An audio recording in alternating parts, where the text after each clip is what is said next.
연말이라 여러 가지 모임이 많은데 보통 이렇게 보면은 다 과거 얘기만 주로 하더라고요. 이유가 있을까요? 미래 얘기할 수는 없잖아요.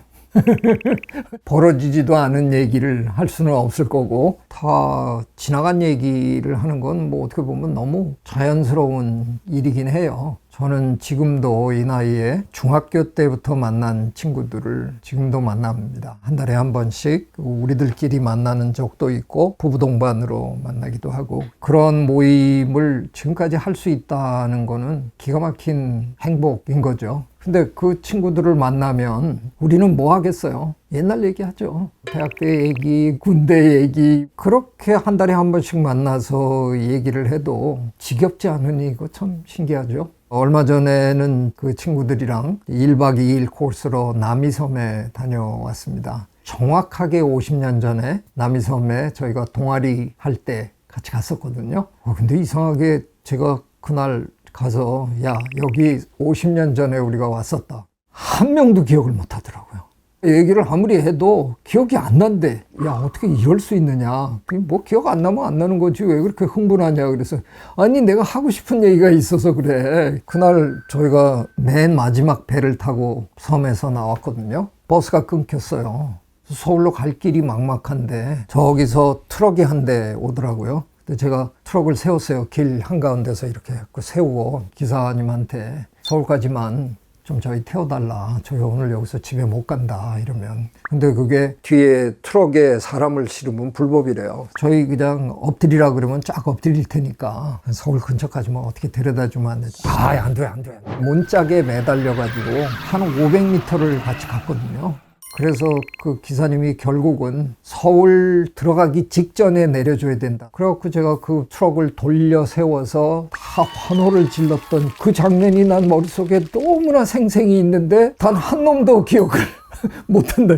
그래서 하여간 너무 억울했어요. 근데 우리는 그런 어떤 좋은 기억 이런 거를 끊임없이 되살려내면서 즐거워하는 거죠. 다만 그런 짓 하는 동물이 있을까? 그건 좀 신기한 거죠. 아마 다른 동물들은 그 정도의 기억력을 갖고 있지 못하겠죠. 물론 어떤 끔찍한 경험을 통해서 다시는 그런 짓을 하지 않겠다 하는 그 학습을 하는 그런 거는 있어도 우리처럼 스토리로 기억하는 그걸 과연 동물들이 할까? 저는 그건 못한다고 생각해요. 그래서 저는 우리 인간의 뇌가 침팬지나 고릴라의 뇌하고 이렇게 같이 비교했을 때 크기의 차이는 있을지 몰라도 또렷한 구조적인 차이를 보이지는 않거든요. 그럼에도 불구하고 뇌 연구하시는 분들이나 철학을 하시는 분들은 그동안 끊임없이 우리의 뇌가 다른 동물들의 뇌와 결정적으로 다른 면을 찾아내느라고 굉장히 애썼거든요. 그래서 뇌의 진화 단계를 셋으로 나눕니다. 생존의 뇌, 감정의 뇌, 생각의 뇌. 생존의 뇌도 오래전에는 우리 인간만 가지고 있을 거라고 상상을 했던 거예요. 근데 그건 말이 안 되잖아요. 아무리 작은 뇌를 갖고 있어도 포식자를 피하려고 숨거나 먹이를 찾으려고 기발하게 아이디어를 내거나 하는 거는 굉장히 많은 동물들이 하는 거죠. 그러니까 아마 생존의 뇌는 모든 동물이 다 갖고 있을 거라고 생각해요. 그 다음에 이제 우리가 생각해낸 게 감정의 뇌입니다. 동물들은 감정을 갖고 있지 않다라고 믿었던 시절이 불과 몇십 년 전 일이에요. 80년대 초까지만 해도 미국의 수의과 대학에서는 동물 수술을 할 때 마취할 필요 없다고 가르쳤습니다. 배를 가르거나 이렇게 할 때 개나 고양이가 비명을 지르는 건 자극에 대한 반응일 뿐 이게 감정 표현이 아니다라는 거예요. 그래서 마취하지 않고 수술하던 시절이 있었습니다. 그러나 이제는 이게 얼마나 말이 안 된다는 건 그냥 아는 거잖아요. 그래서 감정이라는 건 이제 더 이상 다른 동물과 우리 인간을 갈라놓을 수 있는 기준이 안 되는 거죠. 그 다음으로 고안해낸 게 생각의 뇌, 사고의 뇌입니다. 동물들은 생각할 줄 모른다. 근데 그것도 지금은 처참하게 이제 무너졌습니다. 동물들이 우리랑 똑같은 방식으로 사고하는 건 아니겠지만 이 세상에 많은 동물들은 다 생각하면서 살고 있다. 우리 지금 그거에 추호의 의심도 하지 않습니다. 저는 거기다가 하나를 보탰거든요. 제가 그 다음에 한 단계가 더 있으면 어떨까? 그 단계를 저는 설명의 뇌라고 붙였어요. 사실은 그 제목의 책을 한 20년 전부터 끄적거리고 지금 쓰고 있는데 아직도 못하고 있습니다만, 설명의 뇌는 한마디로 얘기하면 스토리텔링의 뇌인 거죠. 침팬지들이 모닥불 피워놓고 텅 둘러앉아서 침팬지 한 마리가 막 구라를 풀면 다른 침팬지들이 깔깔거리고 웃고, 그런 건 상상 못 하시잖아요. 그건 오로지 우리 인간만이 할 줄 아는, 스토리를 만들어내고 스토리를 얘기하는 동물은 우리밖에 없거든요. 소설을 쓰고 시를 쓰는 동물은 우리밖에 없는 거잖아요. 제가 보기에는 옛날을 회상하는, 그게 어떤 사건으로만 기억해내는 거는 다른 동물들이랑 별 차이가 없는 게 있겠죠. 어떤 좋지 않은 경험을 통해서 그런 일은 절대로 하지 않는다, 뭐 이런 사람들이 있잖아요. 어떤 음식을 한번 잘못 먹고 난 다음에는 나는 그 음식은 입에도 안 된다. 아마도 한번 벌에 쏘여본 개구리가 벌 비슷하게 생긴 노란색과 까망색이 이렇게 번갈아 있는 그런 색깔 패턴을 가진 그 어떤 곤충도 건드리지 않는 것처럼, 그런 학습의 효과를 얻는 것처럼 인간에게도 그런 것도 분명히 있죠. 우리의 경우에는 스토리를 기억하는 거잖아요. 이거는 인간을 제외한 어떤 동물도 하고 있지 않은 우리만의 아주 독특한 행동입니다. 추억은 그러면 뭐 우리 삶에 어떤 영향을 줄까요? 대체로는 뭐 심리학자들에게 의하면 긍정적 가치와 부정적 가치 둘 다 있다고 얘기들을 하더라고요. 우리가 옛날 좋았던 일을 이렇게 기억하면 기분이 괜히 좋아지잖아요. 마음이 따뜻해지고 훈훈해지고 그런 경우가 있는가 하면, 지금의 내 상황이 너무 안 좋으면 그런 추억이 오히려 나를 더 힘들게 하고 우울하게 만들고 그런 경우가 있잖아요. 긍정적인 효과 중에는 아마 제일 큰 거는 주변의 친구들, 동료들 이렇게 나눌 때 약간의 연대감 같은 거를 강화시키는 역할이 있는 거죠. 주로 저희가 이제 토요일 날 모여서 점심을 같이 먹고 또 차 한잔하고 그리고 헤어지는데, 저녁 때 집으로 이렇게 돌아올 때 제 아내가 한마디 해요. 그렇게 좋으냐? 그런 얘기를 해요. 그러니까 평소에 저야 참 많은 일을 하고 사는 사람인데 그러면서 왜 재밌는 일이 없겠어요. 그럼에도 불구하고 그 재밌다, 행복하다 하는 표정을 제 아내가 읽을 수 있을 정도로 이렇게 표현하는 적이 별로 없나 본데, 친구 만나고 돌아올 때 제 얼굴 표정은 너무나 평안하고 좋아 보인다는 거죠. 그러니까 아마 그런 좋은 긍정적인 효과가 있겠죠.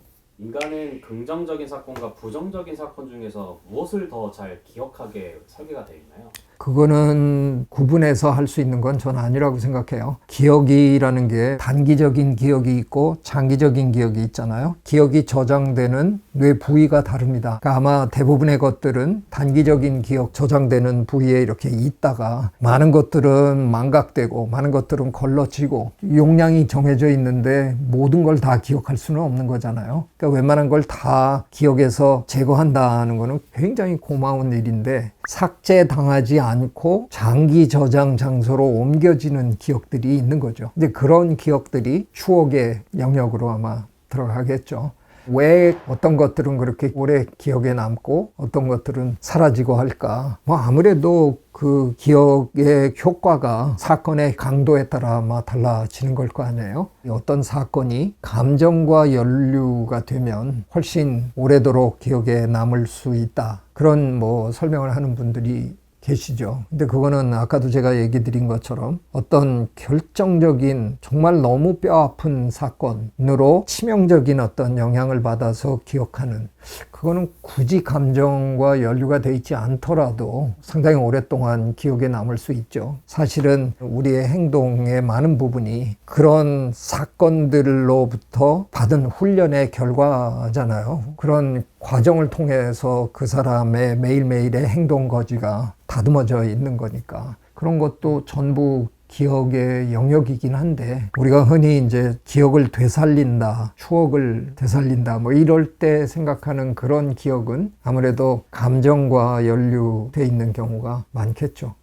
약간 추억은 미화되는 경우가 많은 것 같은데요. 왜 그럴까요? 그거는 뭐 제 생각에 너무 당연할 것 같은데요. 미화되지 않은 기억을 굳이 꺼낼 이유가 없다 보니까 어딘가에 저장이 돼 있더라도 저장하고 난 다음에 그거를 끄집어내야 되는 과정이 또 있는 거잖아요. 불러내야 되잖아요. 근데 저장되는 과정하고 불러내는 과정하고 영어로는 우리가 retrieve 한다 그러죠. 그 과정하고는 별개의 메커니즘이 있을 거 아니에요. 저장은 시켰는데 굳이 불러내지 않으면 그건 뭐 그 안에 그냥 있는 거죠. 내가 의식적으로 그 기억 속에 저장된 어떤 스토리를 끄집어낼 때는 좋은 얘기를 끄집어내겠죠. 굳이 옛날 일을 아주 나쁜 쪽으로 각색을 해서 얘기하는 사람은 제 생각에 세상에 없을 것 같아요. 그럴 거면 안 꺼내는 거죠.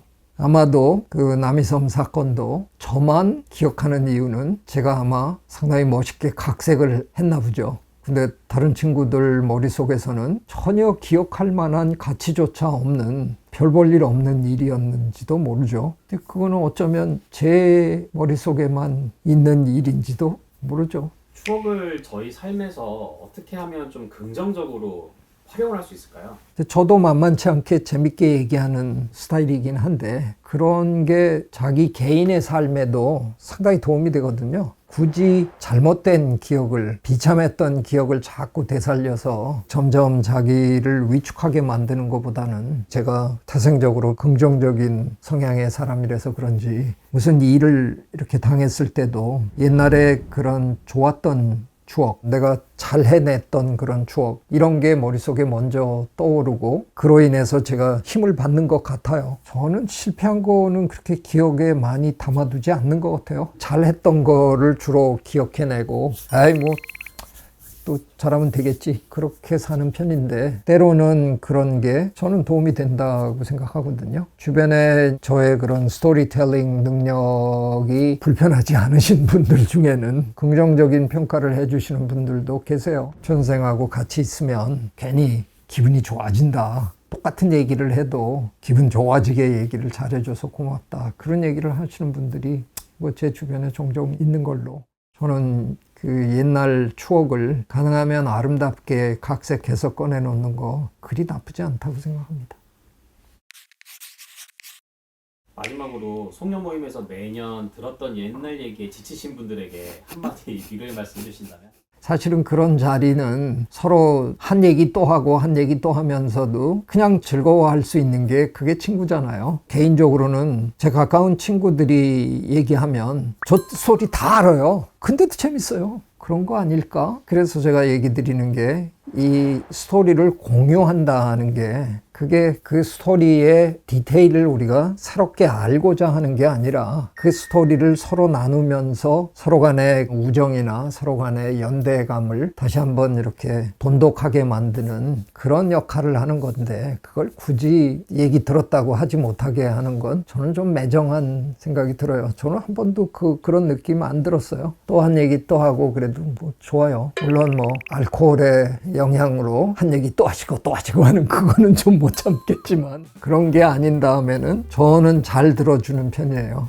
송년 모임이나 뭐 이런 모임에서 그런 얘기를 같이 맞장구 치면서 즐거워해주는 사람이 돼주시면 더 좋겠다. 아휴, 또 똑같은 얘기하네 그러시지 마시고 송년 모임에 나가실 거면 나가서 함께 모인 사람들과 기분을 더욱 고조시키는데 기꺼이 참여하시라 그런 말씀 드리고 싶습니다. 네, 오늘도 즐거웠습니다. 구독, 좋아요, I love you.